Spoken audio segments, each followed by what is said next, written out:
Hello, everybody, and welcome to another episode of Living in Switzerland. The series is brought to you by Rigby. We are a staffing and project services company based in Zurich. If you or anyone you know of is looking for a new role in Switzerland, or if you're looking to hire, let us know. We'd be happy to help. The best way to do that is by going to rigby.ch/apply and filling out the form. Then, if we have anything that might be of interest, we'll gladly let you know. All right, in today's episode, we'll be speaking with Richard Harvell. Richard was born in New Hampshire in the US and now lives in Basel here in Switzerland, where he is head of USA publishing at Helvetiq and publisher at Bergli Books.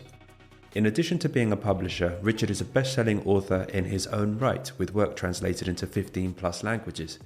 Richard, thank you for joining us. Thanks, Daniel. It's great to be here. All right, so could we begin by speaking a little bit about your background and what brought you to Switzerland? So actually I came over for basketball, which is, a lot of people are surprised to hear that. When I was still studying in the US, I visited Switzerland really briefly, visited a school up in the mountains, the École d'Humanité on the Hasleyberg.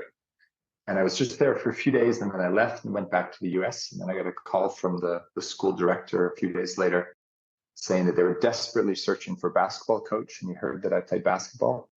And they were looking for someone to come over for a year. They had a number of Chinese students who desperately wanted to play.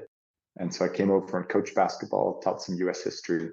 And my wife my future wife was a teacher at the school. So we went back to the US for a few years and then moved to Basel, where she's from, in 2003. Yeah, that's quite a story. So you came over for basketball? Mm-hmm. Yeah, exactly. And actually, I recently joined 3 or 4 years ago. I joined a basketball team here in Basel and played for 1 year till I dislocated my finger. And that's actually how I got to know my current boss, Harvell, who's the CEO of Helvetiq. So basketball basically has given me everything in life. Wife, job. Wow, look at that. And what's the connection to Hadi? Hadi, who's he's the founder and CEO at Helvetiq. He used to live in Boston as well for a few years and was also a Boston Celtics fan. And at some point, we were both living in Basel and found that out. And we said, hey, we should play basketball. We heard there's a team. And we went out and played together for a year until we both hurt ourselves and realized we were too old for basketball. So, that's funny. I've played football maybe once or twice a week since I was about 12. And I didn't find my wife or job through it. Well, maybe it's the wrong sport. Maybe it only works with basketball. But how did you go from teaching basketball to publishing then? Yeah, so then I was working as a math teacher and as an English teacher in Basel, but I knew that I always wanted to be a writer, and so I've been working on a novel for a good decade, a novel about an opera singer in the 18th century, and I managed to sell it through a U.S. agent to a U.S. publisher, and then they sold it to lots of other foreign publishers to be translated into more than 15 languages. And then I got asked to visit a bookstore in Basel, which was the Bergli Bookstore, run by Diane Dix, who also had a small publishing company. And she had me in to talk about my book, had a really nice event there. And then she told me, she's retiring. She sold the publisher to a larger Swiss publisher. No basketball involved here. Yeah, I was about to ask. And she said, do you want to take over? And I said, no way. Definitely not. I want to be a writer. I don't want to be a publisher. She said, come on in. Let's come have a talk with us. We'll have a meeting with the Schwabe Verlags Group. They're the oldest publisher in the world. They have no idea what they want to do with this little English publisher. They give you complete freedom to do anything you want. And I went in, and that was basically all true. They're really nice people, very generous, had lots of experience in publishing, but wanted to try something new. And I ran the company with them for 6 years, and then I got to know Hadi through basketball. And Helvetiq really is a great fit for Bergli because Helvetiq has always thought multilingually. Helvetiq does books and games in lots of different languages, and it just seemed like a natural fit. And during the pandemic, we made plans for Helvetiq to buy Bergli from the Schwabe Verlags Group. That happened about a year ago. But it was in 2021 that Bergli became part of Helvetiq. Exactly, 2021. Yeah, so it's been a year and a half now since we've been. Mm-hmm. And has your role changed at all with that transition? Yeah, definitely, absolutely. In a good way, I'd say. Bergli has benefited by having access to all of the people who make Helvetiq such a great company. It's the sales team, the graphic designers, interns who do lots of social media work. We're really Bergli's part of a larger team, which means that I have more time to take on some other tasks, and that has been from the beginning. Hadi knew that he really wanted to make Helvetiq a global publisher, and in order to do that, we knew that we had to have an English imprint to publish books, not only Swiss books that we translate in English, but we had to do it right. We had to have a warehouse in the US. We had to make books for the American market.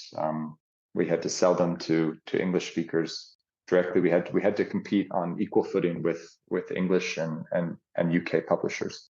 So that's what we've done.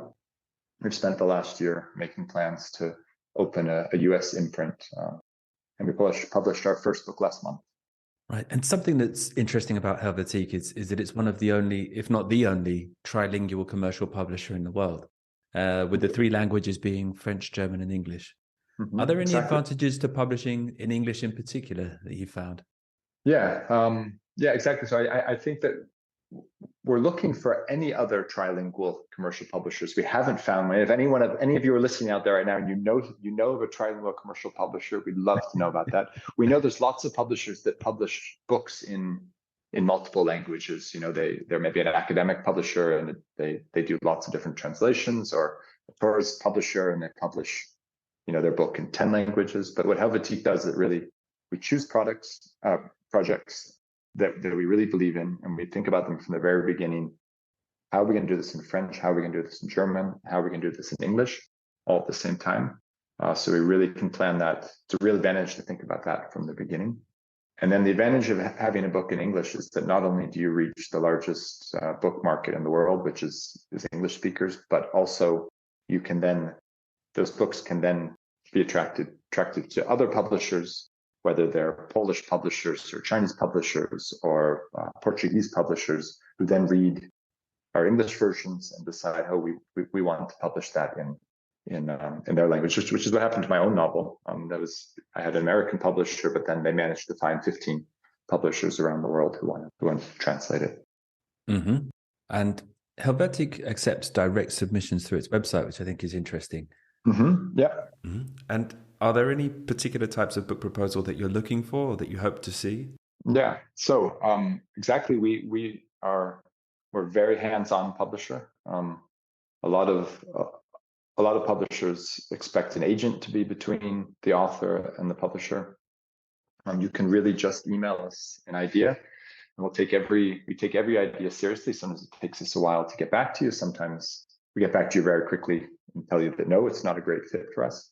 But we really do consider everything.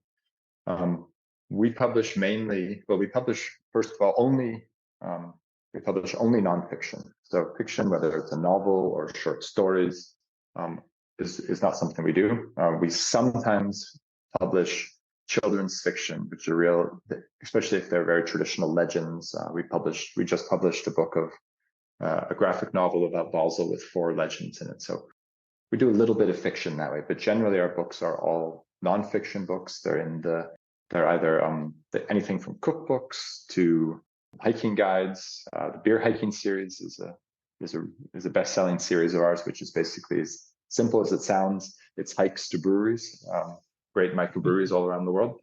We just published wine hiking in Switzerland, but we also do a lot of children's nonfiction. So some really beautiful nature guides. We're publishing a really fun book next year called Astonishing and Extinct Professions. And this is a history of the professions that don't exist anymore.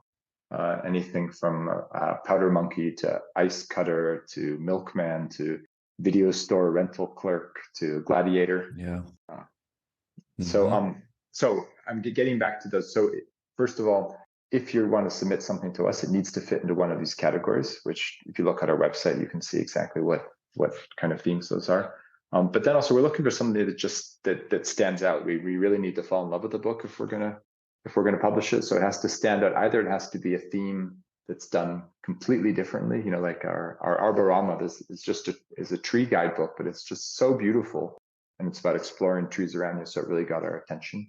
Or it has to be something like Astonishing Professions that no one has ever done before. It's just such a crazy and weird book.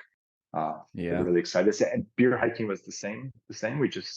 They're both really, there's beer guides and there's a million hiking guides, but no one had ever published beer hiking guide. And of course, that was something that we thought, this is something we can excite readers about. So we have to do it. So that's what we're looking for. Yeah, we're looking for things that will catch our attention, will catch readers' attention, bookstores' attention. We love the relationships we have with bookstores. So we try to find something that excites them as well. I'll just add that I think we're often looking for the person who pitches the book to us. We're looking for someone who's open to the process, open to thinking about their project in different ways. Someone who brings talents, who brings expertise to a project, who understands that being an author is not just about writing; it's also about marketing. It's about working together, working on a team, definitely. And so we look for that in our submissions as well. And when you're not publishing books, I believe you're keen on two things which we are spoilt for choice for here in Switzerland. So that's hiking, which you mentioned, and skiing. Is that only beer hiking, Richard, or any kind of hiking? Sure. The truth is, I rarely go to these beer hikes are not so much my thing, just because I like to hike somewhere where no one's around. Right. Really, if I could choose a place to spend the rest of my life, it would be Graubünden. I just love these remote parts of Switzerland. I love ski touring. So the remote parts of Graubünden in the winter is about my favorite Swiss situation. Yep, I worked in Graubünden once for a while at the Lyceum Alpinum in Swat. It's beautiful, isn't it? Yeah, we just got a chance to spend a week in the Swiss National Park, and it's just so beautiful out there. Really had a great time. It is, definitely. There are so many nice places to visit. So there's Swat and Samedan, Poschiavo, Pontresina. They're all well worth a visit for sure. So Richard, are there any other tips that you would share with people who might be interested in hiking and skiing and things like that here in Switzerland? Yeah. So I think about 6 or 7 years ago, we set the goal to go to 5 new places in Switzerland every year. And I think, and it's not that easy because you often want to go back to the places you love and you've been to before. But deciding to shoot for 5 new places a year is really, it actually hasn't been that hard, but it's been sort of nice to say, if you do that after 10 years, you'll have seen 50 new places in Switzerland. Yep. And there are so many. I haven't found a part of the country that I don't like, so I think it's always fun to just to find new places. I love looking at maps and realizing this is a valley that I've never been to before. Sure. And I love going to as far as the mountains go, I love going to the SSC huts when they're closed. And they often have these winter rooms open or places for you to cook yourself. I think that's a really special part of the SSC huts, that even when it's not high season, they still have a certain openness to people staying in them. They do. Yeah. And you mentioned going where there aren't other people around. Is it right that you were once on a retreat where you didn't speak for 2 weeks? So I'm also a very avid meditator. I'm quite a hyperactive person, and I always like to keep busy, and I think that's not always best for my mental health. And so I started meditating a few years ago. At first, because I was having trouble sleeping, like a lot of people, I was waking up at 4:00 in the morning, starting to think about all the things I have to do the next day. And if you Google how to sleep better, one of the first things that comes up is start meditating. So I started meditating, and it got really much better. And then if you Google how to meditate better, it always very quickly says go on a meditation retreat.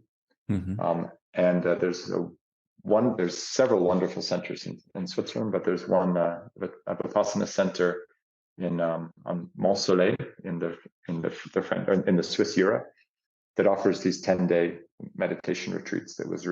I've now done 5 of them. They're 10-day silent retreats for beginners, but now that I've done the same retreat 5 times, I feel like a beginner just about every time. Right. Really the hardest thing I've ever done, but also really a very valuable experience. Right. It makes me think of the Tibet Institute in Rikon, just outside of Winterthur. Have you ever been there? I haven't actually, but I've heard about it. I've heard that also the Winterthur is a strong center there's a lot of meditators in Winterthur. I don't know why that is, but Yes, I think that's true. And Rikon is quite an interesting place. So I think in the early 1960s, Switzerland was the first European country to take in asylum seekers from Tibet. And some of these people settled in Rikon in particular because the Kun family, who owned a factory there, offered work to a group of them. And then I think to make them feel more at home, they later on built a monastery for these workers, which is today the Tibet Institute Rikon. And I think they do have regular events there which are open to the public. And it's really a special place and worth a visit if you're interested in Buddhism and or meditation. Interesting. Okay, so can we finish by saying, are there any tips that you would share with someone who's new to Switzerland to help them to settle in and have a good time here? Yeah, I think the advice is always it's all about finding friends, and in Switzerland, finding friends, the easiest way to find friends are activities. It's less of a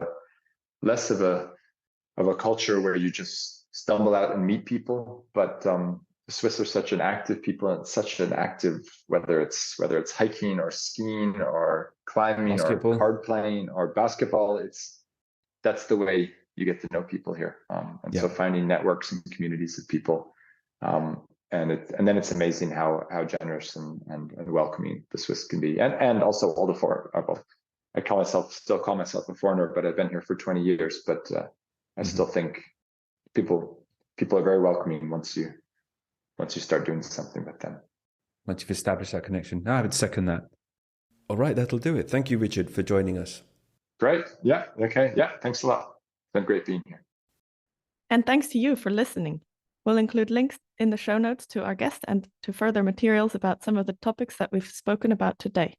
If you enjoyed the episode, please leave a review on your favorite podcast platform. Once again, this podcast was brought to you by Rigby. We're a staffing and project services company here in Zurich. If you would like our help either to hire or to be hired, let us know. Best way to do that is by going to rigby.ch/apply and filling out the form.